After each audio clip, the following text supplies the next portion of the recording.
নমস্কার, your internet school চ্যানেলে তোমাদের সকলকে স্বাগত। তো আজকে আমরা তোমাদের ক্লাস 8-এর ম্যাথের রায় ও মার্টিন কোশ্চেন ব্যাংক অনুসারে দ্বিতীয় পর্যায়ক্রমিক মূল্যায়নের মডেল সেট 10-এর প্রশ্নগুলোর সমাধান করব। তো দেরি না করে চলো ভিডিওটা শুরু করা যাক। প্রথমে একে বলেছে নিচের প্রশ্নগুলির উত্তর দাও। একেরটা বলেছে a 2/3 = b এর 75% হলে a/b = কত? প্রশ্ন অনুসারে কি লিখতে পারি?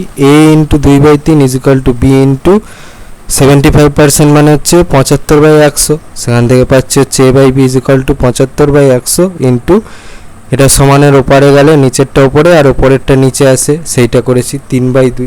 তাহলে a/b = লিখতে পারি 225 / 200।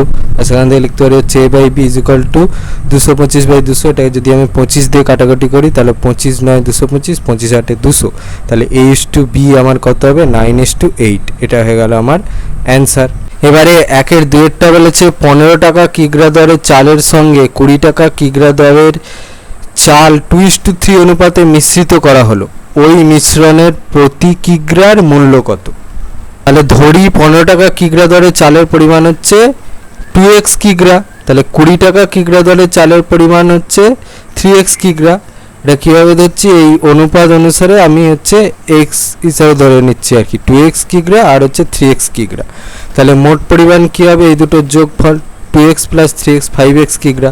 তাহলে 15 টাকা দরে 2x কিগ্রা চালের মোট মূল্য কত হবে? 15 × 2x মানে হচ্ছে 30x টাকা। আর 20 টাকা দরে 3x কিগ্রা চালের মোট মূল্য কত হবে? 20 × 3x তার মানে হচ্ছে 6 টাকা। তাহলে প্রতি কিগ্রার মূল্য কত হবে? এই 15 টাকা কিগ্রা দরে চালের মোট মূল্য আর 20 টাকা কিগ্রা দরে চালের মোট মূল্য ডিভাইডেড বাই হচ্ছে এদের হচ্ছে টোটাল পরিমাণ, মানে হচ্ছে 15 টাকা কিগ্রা দলে চালের পরিমাণ আর হচ্ছে 20 টাকা কিগ্রা চালের পরিমাণের যোগফল। ঠিক আছে, তো সেটাই করেছি 30x + 60x / 5x। তাহলে সেখান থেকে পাচ্ছে হচ্ছে 90x / 5x। তাহলে কাটাকাটি করলাম, তাহলে সেখান থেকে হচ্ছে 18 টাকা। তাহলে ওই মিশ্রণে প্রতি কিগ্রার মূল্য কত? 18 টাকা। এটা হয়ে গেল আবার অ্যান্সার। একের তিনেরটা বলেছে x × 3 - 2/x = 3/x হলে x - 1/x এর মান নির্ণয় করো। প্রশ্নে যেটা দেওয়া ছিল সেটা লিখে নিলাম। তাহলে সেখান থেকে পাচ্ছি হচ্ছে এটার সাথে এটা গুণ করব আর এটার সাথে এটা গুণ করব, মানে x এর সঙ্গে 3 এর একবার গুণ হবে আর x এর সঙ্গে -2x এর গুণ হবে। তাহলে 3x - 2x / x = হচ্ছে 3/x। তাহলে x কেটে গেল। তাহলে সেখান থেকে লিখতে পাচ্ছি হচ্ছে 3x - 2 = 3/x, বা সেখান থেকে পাচ্ছি হচ্ছে 3x - 3/x = 2। এখানে এক্সগুলোকে একদিকে নিয়ে এসেছি, ঠিক আছে। এইটা যেহেতু সমানের ওপারে গেছে সেই জন্য আগে মাইনাস হয়েছে, আর এইটা সমানের এপারে আসতে এটা মাইনাসটা প্লাস হয়ে গেছে।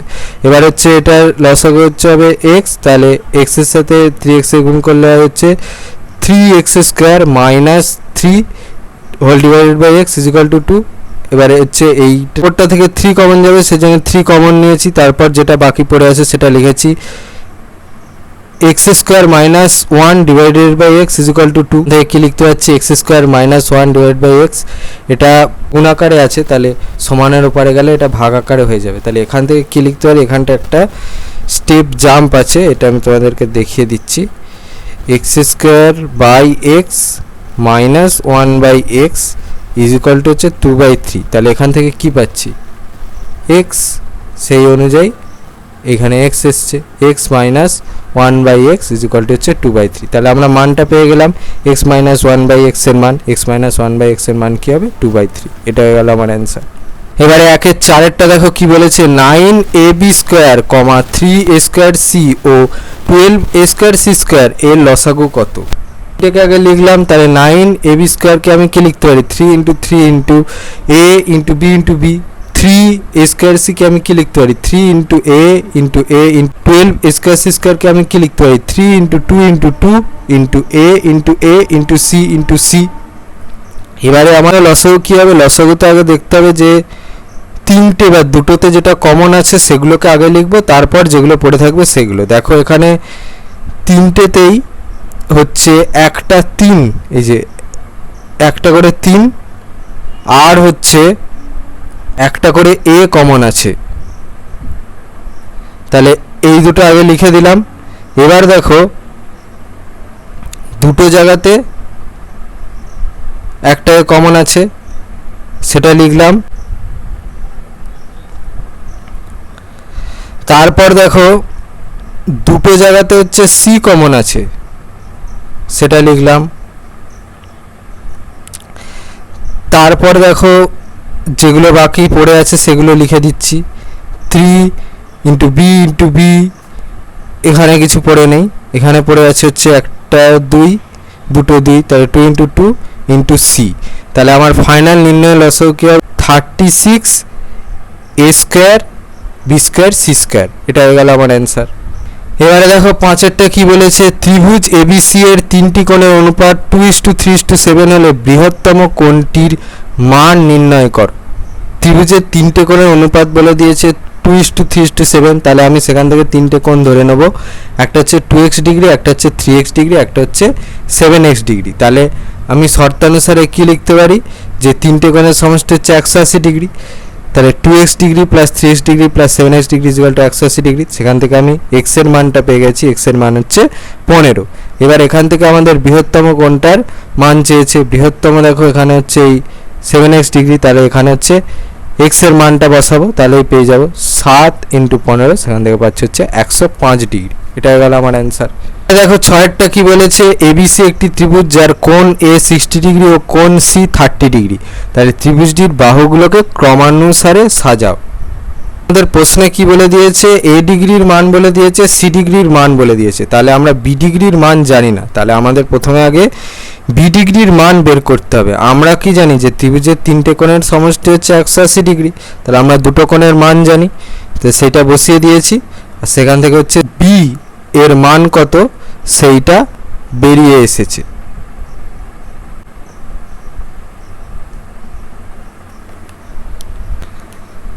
তো দেখো কোণ বি এর মান হচ্ছে 90 ডিগ্রি বেরিয়েছে। এখানে হচ্ছে এ এর মান বসিয়েছি, এ এর মান হচ্ছে 60 ডিগ্রি, আর সি এর মান বসিয়েছি, সি এর মান হচ্ছে 30 ডিগ্রি। ঠিক আছে, এখান থেকে কোণ বি এর মান বেরিয়েছে, কোণ বি এর মান হচ্ছে 90 ডিগ্রি। এইবার এখান থেকে হচ্ছে কোন বাহুটা বড় সেটা আমি পেয়ে যাচ্ছি।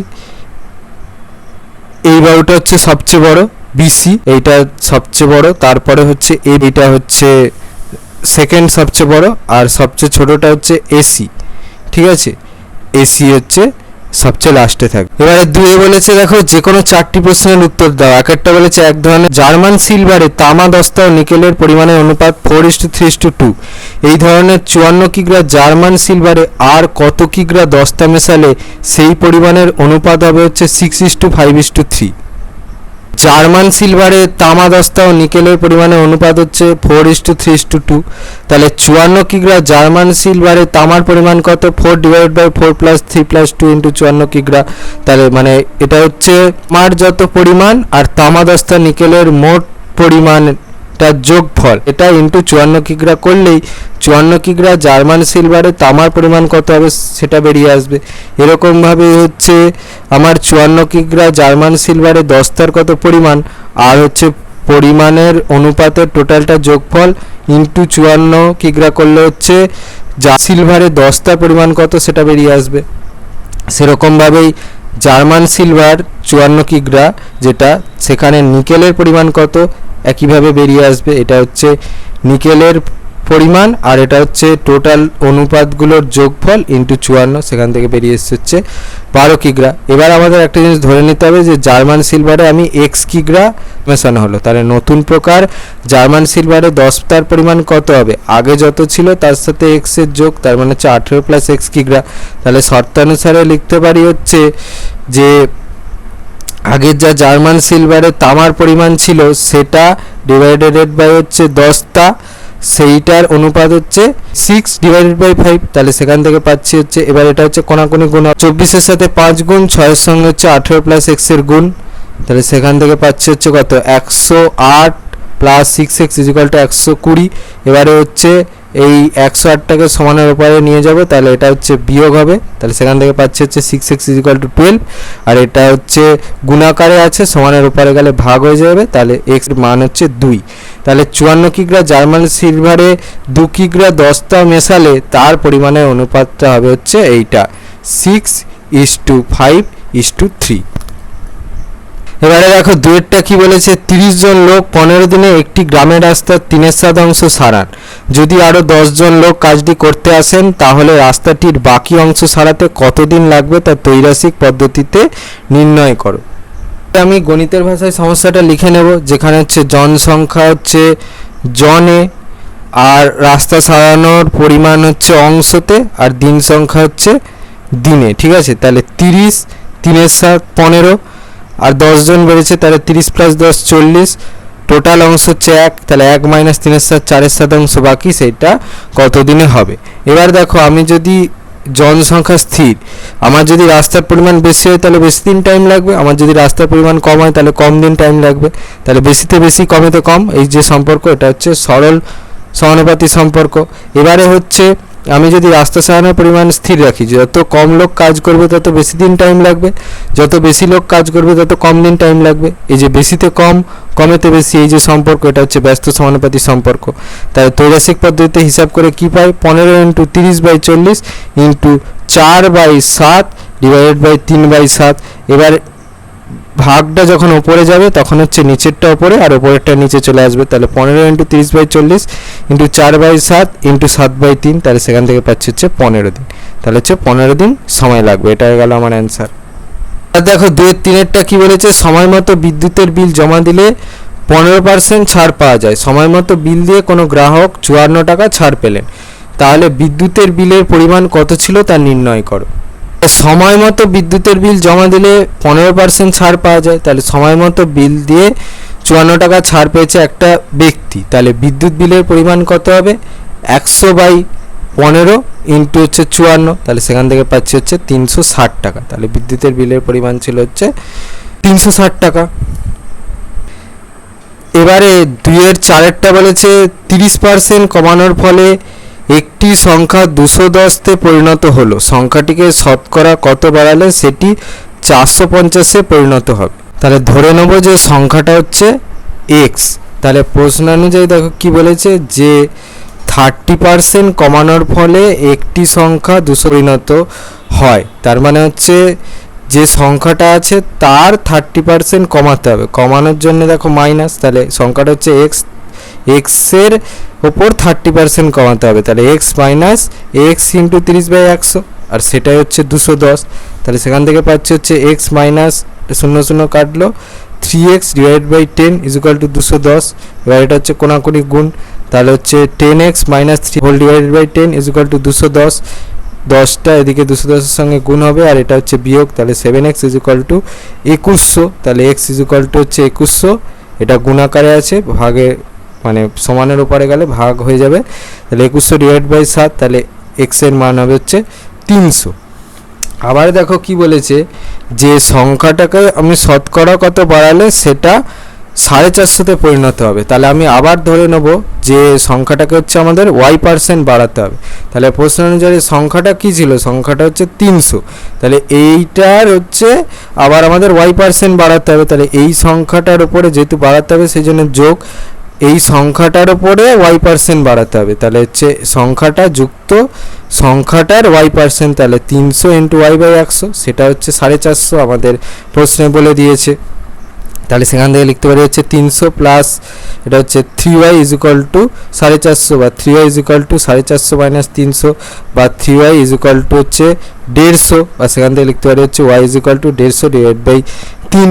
সেখান থেকে কাটাকাটি করলাম, তাহলে সেখান থেকে পাচ্ছি হচ্ছে 50, তাহলে y = 50। তাহলে আমার সংখ্যাটাকে যদি আমি 50% বাড়াই তাহলে সেটা হচ্ছে 450-তে পরিণত হবে। এটাই হচ্ছে আমার অ্যান্সার। 2-5 কি বলেছে, দু প্রকার স্টেনলেস স্টিলে ক্রোমিয়াম ও স্টিলের অনুপাত যথাক্রমে 2:11 এবং 5:21। এই দুই প্রকার স্টেনলেস স্টিল কি অনুপাতে মেশালে নতুন স্টেনলেস স্টিলে ক্রোমিয়াম ও স্টিলের অনুপাত 7:32 অনুপাত হবে তা নির্ণয় করো।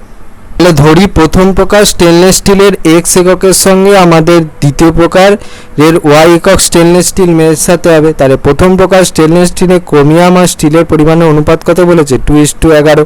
তাহলে প্রথম প্রকার x একক স্টেনলেস স্টিলে ক্রোমিয়ামের পরিমাণ কত, এখানে অনুপাতে যত ক্রোমিয়াম আছে আর হচ্ছে অনুপাতের যোগফল ইন্টু এক্স, তাহলে সেখান থেকে পেয়ে যাচ্ছে হচ্ছে 2x ডিভাইড বাই 13 একক। আবার প্রথম প্রকার এক্স একক স্টেনলেস স্টিলের স্টিলের পরিমাণ কত আছে, অনুপাতে যত স্টিলের পরিমাণ আছে অনুপাতের টোটাল যোগফল ইন্টু এক্স, তাহলে সেখান থেকে পাচ্ছে হচ্ছে 11x ডিভাইড 13 একক, এটা 13, ঠিক আছে 13 একক। তাহলে দ্বিতীয় প্রকার স্টেনলেস স্টিলে ক্রোমিয়াম ও স্টিলের পরিমাণের অনুপাত কত বলেছে, 5:21। তাহলে দ্বিতীয় প্রকারের ওয়াই একক স্টেনলেস স্টিলে ক্রোমিয়ামের পরিমাণ কত, অনুপাতে যত ক্রোমিয়ামের পরিমাণ বলেছে সেটা ডিভাইডেড বাই হচ্ছে অনুপাতের টোটাল যোগফল ইন্টু ওয়াই একক, তাহলে সেখান থেকে পাচ্ছে হচ্ছে 5y ডিভাইড বাই 26 একক।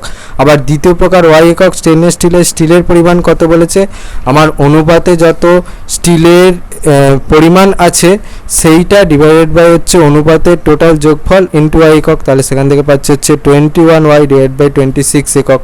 তাহলে নতুন প্রকার স্টেনলেস স্টিলের ক্রোমিয়ামের মোট পরিমাণ কত, স্যার ওয়াই একক স্টেনলেস স্টিলের পরিমাণের অনুপাতগুলোর যোগফল, তাহলে সেখান থেকে পাচ্ছে হচ্ছে 4x plus 5y divide by 26 একক। আর এরকমভাবে স্টিলের মোট পরিমাণে কত, নতুন প্রকার স্টেনলেস স্টিলের মোট পরিমাণ কত স্টিলের, সেটা হচ্ছে প্রথম প্রকার আর দ্বিতীয় প্রকারের যোগফল, তাহলে সেখান থেকে পাচ্ছে হচ্ছে 22x plus 21y divide by 26 একক। এবার শর্তানুসারে নতুন প্রকার স্টেনলেস স্টিলের ক্রোমিয়ামের পরিমাণের যা অনুপাত ডিভাইডেড বাই নতুন প্রকার স্টেনলেস স্টিলের পরিমাণের যা অনুপাত সেইটাই ইজ ইকুয়াল টু হচ্ছে 7/32। তাহলে সেখান থেকে পাচ্ছি হচ্ছে এখানে হচ্ছে 26 ক্যান্সেল আউট হয়ে যাবে, তাহলে সেখান থেকে পাচ্ছি হচ্ছে 4x plus 5y divided by 22x plus 21y is equal to 7/32। এবার হচ্ছে এটা কোনাকুনি গুণ, তাহলে 32 into 4x plus 5y is equal to 7 into 22x plus 21y, সেখান থেকে পাচ্ছে হচ্ছে 128x plus 160y is equal to 154x plus 147y। এবার এক্সগুলোকে একদিকে ওয়াইগুলোকে একদিকে এনেছি, তাই 128x minus 154x is equal to 147y minus 160y। সেখান থেকে পাচ্ছে minus 26x is equal two minus 13y, minus minus cancel out হলো, সেখান থেকে লিখতে পারি হচ্ছে x divide by y is equal to 13 divide by 26, বা সেখান থেকে লিখতে পারি হচ্ছে x divide by y is equal to, এটা 13 দিয়ে কাটলে হচ্ছে 13 কে 13, 13 দুগুণে 26, তাহলে হচ্ছে x divide by y is equal to 1 divide by 2, তাহলে x ইস টু y হচ্ছে 1:2। তাহলে আমার ফাইনাল অ্যান্সারটা কি, এই দুই প্রকার স্টেনলেস স্টিল 1:2 অনুপাতে মেশালে নতুন স্টিলে ক্রোমিয়াম ও স্টিলের পরিমাণের অনুপাত হবে হচ্ছে 7:32। এটা হয়ে গেল আমার অ্যান্সার। দেখো 2-6টা কি বলেছে, রশিদপুরের মহেশ গোয়ালা তার 8টি গরুকে 15 দিন ধরে 4 কাহন খড় খাওয়ালেন। এই হিসাবে বর্ষার দিনে 10টি গরুকে 72 দিন খাওয়াতে কত কাহন খড় মজুদ রাখতে হবে তা তৈরাসিক পদ্ধতিতে নির্ণয় করো। গণিতের ভাষায় সমস্যাটা লিখে পাই, গরুর সংখ্যা হচ্ছে টিতে আর দিন সংখ্যা হচ্ছে দিনে, খাদ্য মজুদ হচ্ছে কাহন এ, তাহলে 8, 15, 4, 10, 72 হোয়াট। যদি গরুর সংখ্যাকে স্থির রাখি তাহলে আমার যত বেশি পরিমাণে খাদ্য মজুদ থাকবে তত বেশি দিন চলবে গরুর খাবার, আর যদি আমার কম পরিমাণ খাদ্য মজুদ থাকে তাহলে কম দিন চলবে গরুর খাবার, তাহলে বেশিতে বেশি কমে কম, এটা হচ্ছে সরল সমানুপাতিক সম্পর্ক।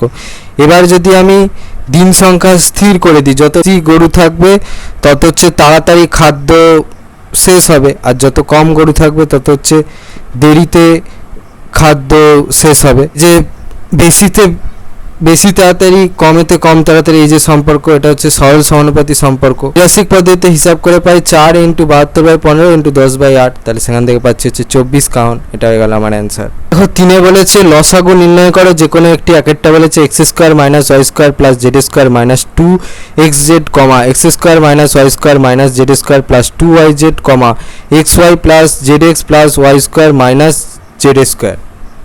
প্রথমে আগে আমি অঙ্কটা লিখে নিলাম, এটা হচ্ছে প্রথমটা, তাহলে এখান থেকে পাচ্ছি হচ্ছে আমাদের হচ্ছে সূত্রে ফেলার জন্য x square minus 2xz plus z square এই তিনটেকে এক জায়গায় রাখতে হবে, আর হচ্ছে ওয়াই স্কোয়ারটাকে সাইড করতে হবে, সেটাই করলাম, তিনটেকে এক জায়গায় রাখলাম, মাইনাস ওয়াই স্কোয়ারটাকে সাইড করলাম, তাহলে এখান থেকে এইটা পাই x minus z whole square minus y square.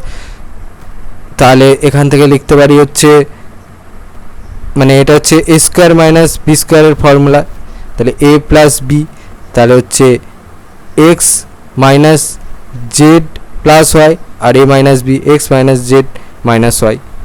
এবারে হচ্ছে নেক্সট হচ্ছে এইটা x square minus y square minus z square plus 2yz। এখানে হচ্ছে এই ওয়াই স্কোয়ার প্লাস 2yz আর মাইনাস জেড স্কোয়ার এইটাকে আমি একদিকে রাখবো, ঠিক আছে। এখানে হচ্ছে মাইনাস কমন নেওয়াতে এই চিহ্নগুলোর বদল ঘটে যাবে, ঠিক আছে। এটা মাইনাস ছিল এটা প্লাস হয়ে যাবে, এটা হচ্ছে প্লাস ছিল এটা মাইনাস হয়ে যাবে, আর এটা মাইনাস ছিল এটা প্লাস হয়ে যাবে, আর এটা হচ্ছে ফর্মুলায় পড়বে। আর এক্স স্কোয়ারটাকে আমি একদিকে রাখলাম, তাহলে এক্স স্কোয়ার এটা মাইনাস দিয়ে এটা কমন নিয়ে এটা করেছি, তাহলে এখান থেকে হচ্ছে এটা ফর্মুলা পড়ে, তাহলে x square minus y minus জেডের হোল স্কোয়ার, তাহলে এটা হচ্ছে এ স্কোয়ার মাইনাস বি স্কোয়ারের ফর্মুলা, এখানে a plus b a minus b আকারে লিখেছি, তাহলে x minus y plus z into x plus y minus z, ঠিক আছে। পরেরটা হচ্ছে এইটা, এখান থেকে দেখো প্রথমে এই দুটো থেকে এক্স কমন যাবে, তাহলে এক্স কমন নিয়েছি, তারপর যেটা পড়ে আছে সেটা লিখেছি ওয়াই প্লাস জেড, আর হচ্ছে তারপরে এইটাকে আলাদা করে রেখে দিয়েছি y square minus z square, এটা হচ্ছে এ স্কোয়ার মাইনাস বি স্কোয়ারের ফর্মুলা পড়বে, তাহলে x into y plus z inverse y plus z আর হচ্ছে ওয়াই মাইনাস জেড। তাহলে এবার এখান থেকে আমি লিখতে পারি হচ্ছে, তো দেখো এইটা আর এইটা থেকে হচ্ছে আমার হচ্ছে ওয়াই প্লাস জেড কমন যাবে, সেই জন্য ওয়াই প্লাস জেড কমন নিয়ে লিখে নিলাম, তারপর বাকি যেটা পড়ে আছে সেটা লিখেছি, সেটা হচ্ছে y minus z plus x. এবারে হচ্ছে আমাদের এখানে লসাগু নির্ণয় করতে হবে। তো লসাগুর ক্ষেত্রে আমি আগে বলেছি আগে দেখবে বা দুটো বা তিনটেতে যেটা কমন আছে সেগুলোকে আগে লিখতে হবে, তারপর যেগুলো পড়ে থাকবে সেগুলো লিখতে হবে। তো দেখো এখানে 3 জায়গাতেই হচ্ছে এইটা কমন পাবে, y minus z plus x, এটা 3 জায়গাতে কমন পাবে, এটাকে আগে লিখবে, তারপর যেগুলো পড়ে আছে সেগুলো পরপর লিখে দেবে, ওয়াই প্লাস জেড, তারপর হচ্ছে x minus z minus y, আর হচ্ছে x plus y minus z. এটা হয়ে গেল আমার নির্ণেয় লসাগু। 3-এর 2-এরটা দেখো বলেছে কি একই লসাগু নির্ণয় করো, 3x square minus 15x plus 18 2x square plus 2x minus 24 4x square plus 36x plus 80। এটা দেখবে এই ভিডিও ডেসক্রিপশানে প্লেলিস্টের লিঙ্ক দেওয়া আছে, সেখানে দেখবে মডেল 1 সমাধান করে দেওয়া আছে। মডেল 1-এর 5-এর অঙ্কটা আর তোমাদের এই অঙ্কটা একদম সেম অঙ্ক। মডেল 1-এর 5-এ আমি সুন্দর করে বুঝিয়ে এই অঙ্কটা করে দিয়েছি, তোমাদেরকে রিকোয়েস্ট করব তোমরা ওই ভিডিওটাতে গিয়ে মডেল 1-এর 5-এর অঙ্কটা দেখে নেবে, সেখানে আমি সুন্দর করে দিয়েছি, সেখান থেকে তোমরা একটু প্লিজ এই অঙ্কটা করে নিও। এবারে 4-এ বলেছে গসাগু নির্ণয় করো যে কোনো একটি, একেরটা বলেছে এ কিউব মাইনাস, আর একটা কথা যে এই অঙ্কটা সেখানে হচ্ছে গসাগু নির্ণয় করো আকারে দেওয়া আছে, তো এটা হচ্ছে এক বেরোবে সবই সেম। এবার হচ্ছে তোমাদের এখানে লসাগু নির্ণয় করতে বলেছে, লসাগু নির্ণয় মানে আমি আগেই বলেছি আগে দেখবে 3টে বা 2টোতে যেগুলো কমন আছে সেগুলোকে আগে নিয়ে নেবে, তারপর যেগুলো পড়ে থাকবে সেগুলো লিখে দেবে, দিয়ে অ্যান্সারটা করে দেবে, ঠিক আছে, বাকি সব সেম।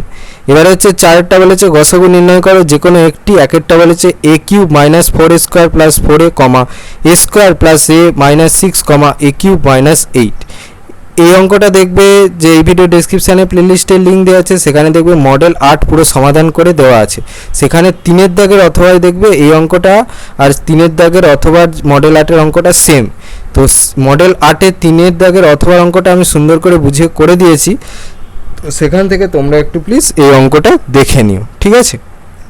এবারে 4-এর 2-এরটা বলেছে দেখো একই গসাগু নির্ণয় করো x cube minus 4x 4 into x square minus 5x plus 6 x square minus 4x plus 4।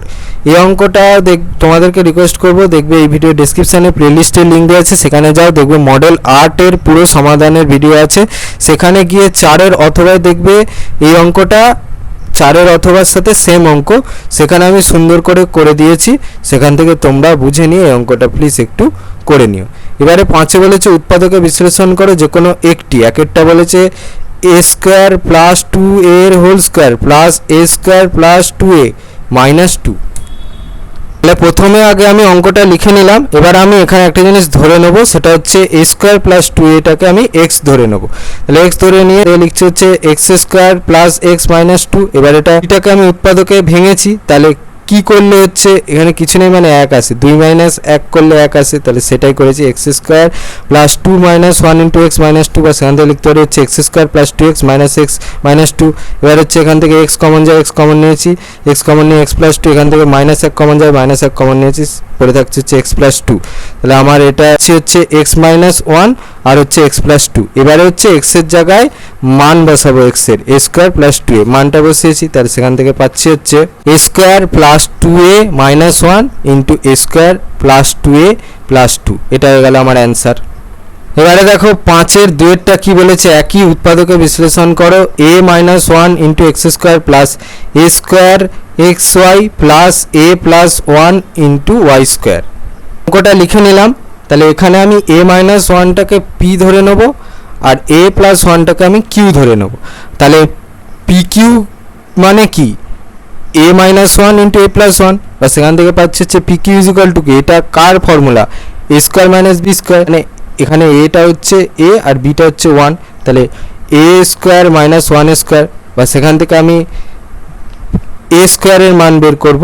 তাহলে এটাকে আমি একবার ভালোভাবে লিখছি, pq is equal to 1 square মানে 1, তাহলে a স্কোয়ার মাইনাস 1, আর এ স্কোয়ারের মান কি, এ স্কোয়ারের মানটা এইখানে আমার সুবিধা হবে বলেই বের করছি। তাহলে এ স্কোয়ার ইজ ইকুয়াল টু কী পাচ্ছি, pq প্লাস 1।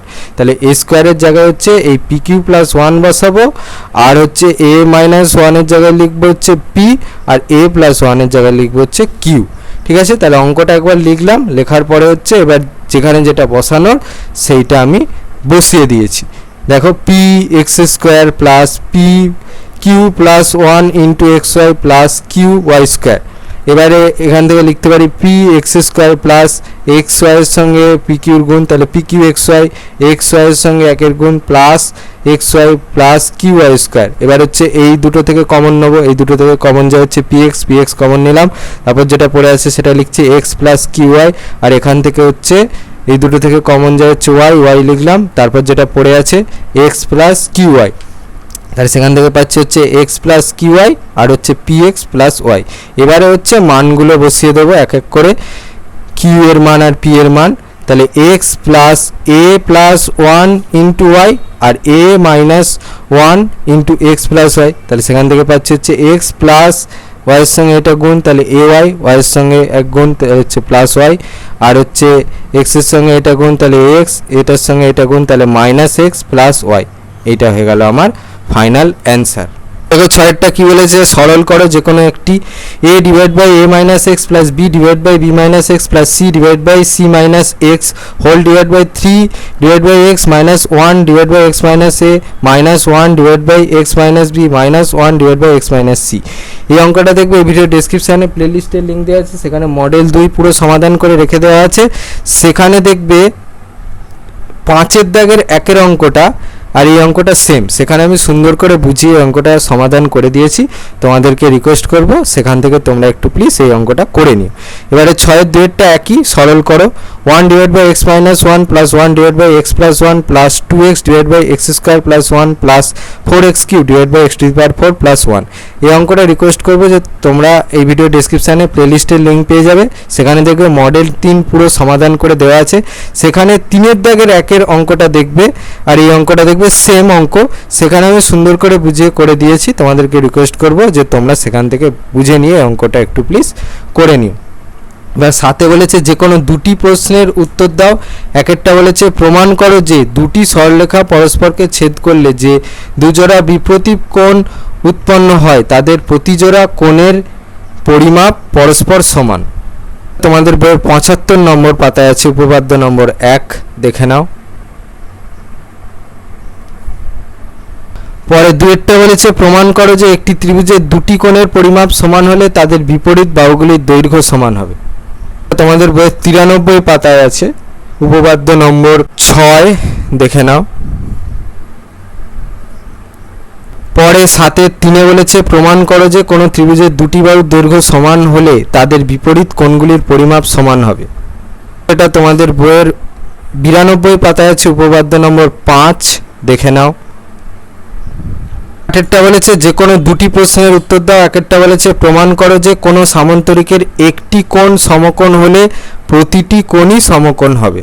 প্রথমে তোমাদের এই ছবিটা আঁকতে হবে। তাহলে প্রদত্ত ধরি এবিসিডি সামান্তরিকের হচ্ছে একটা কোণ মানে বি কোণটার মান হচ্ছে 90 ডিগ্রি। প্রামাণ্য বলতে হবে যে কি প্রমাণ করতে হবে, সামান্তরিকের বাকি তিনটে কোণ হচ্ছে সমকোণ মানে 90 ডিগ্রি। তার মানে হচ্ছে কোণ এ ইজ ইকুয়াল টু কোণ সি কোণ 90 ডিগ্রি। প্রমাণ তাহলে সামান্তরিকের বিপরীত বাহুগুলো হচ্ছে পরস্পর সমান্তরাল।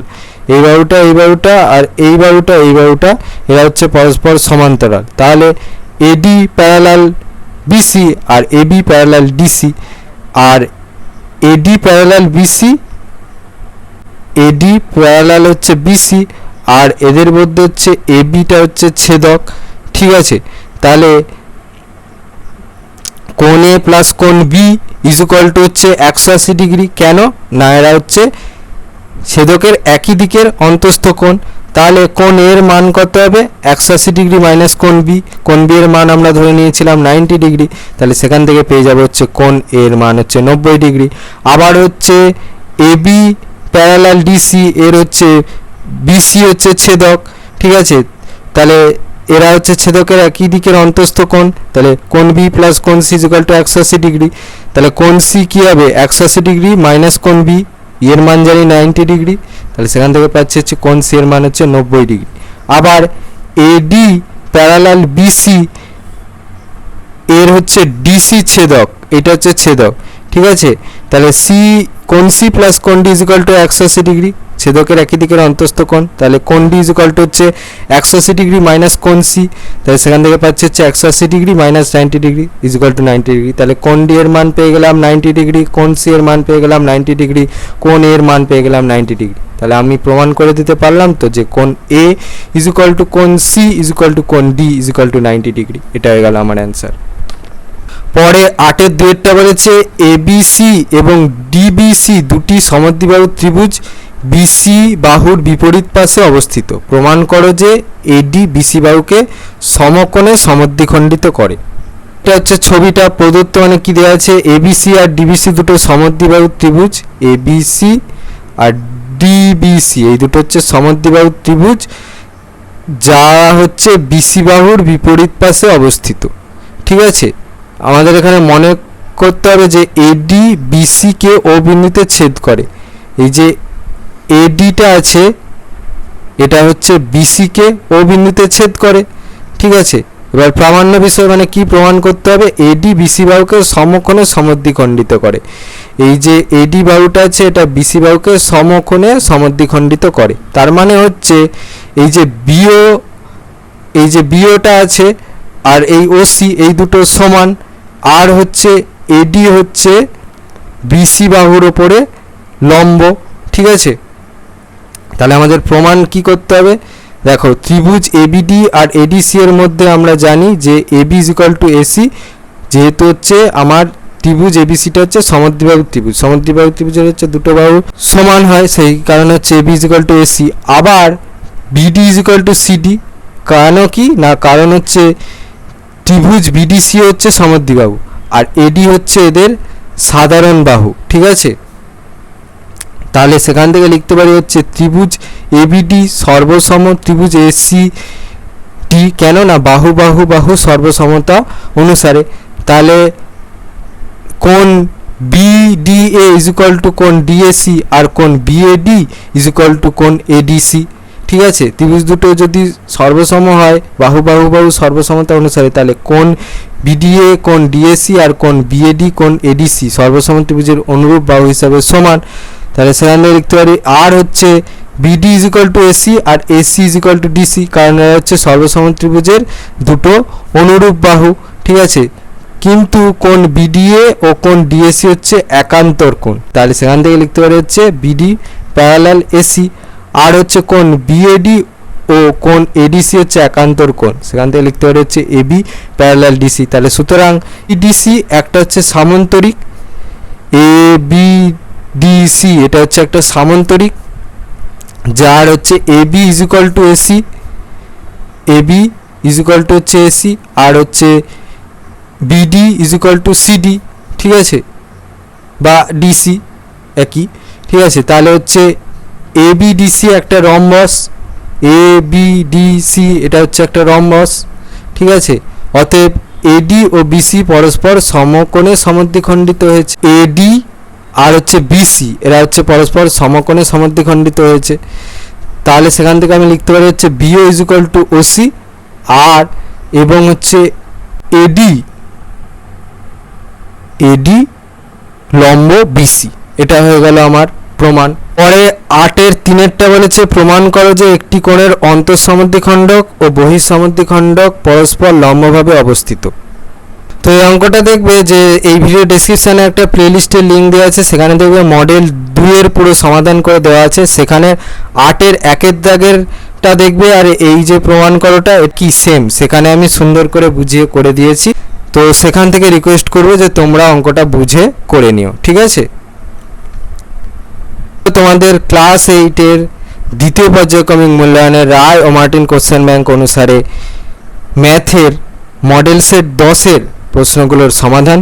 তো তোমাদের যদি এই ভিডিওটা ভালো লেগে থাকে তাহলে ভিডিওটাকে অবশ্যই লাইক করে দাও এবং আমাদের চ্যানেলটাকে অবশ্যই সাবস্ক্রাইব করে দাও। এই ধরনের ভিডিও নোটিফিকেশান জলদি পেতে হলে আমাদের চ্যানেলটাকে সাবস্ক্রাইব করার পাশাপাশি পাশে থাকা বেল আইকনকে অবশ্যই ক্লিক করে দাও, যাতে করে ভিডিও আপলোড হওয়ার সাথে সাথেই তোমরা তার নোটিফিকেশান পেয়ে যাও। আর দেখবে ভিডিও ডেসক্রিপশানে আমাদের টেলিগ্রাম এবং হোয়াটসঅ্যাপ গ্রুপের লিঙ্ক দেওয়া আছে, সেখানে তোমরা জলদি জয়েন করে যাও, যাতে করে সাজেশানের পিডিএফগুলো তোমরা ফ্রিতে এবং জলদি কালেকশান করে নিতে পারো। তো আজকের মতো ভিডিওটা এই পর্যন্তই, দেখা হচ্ছে পরবর্তী ভিডিওতে।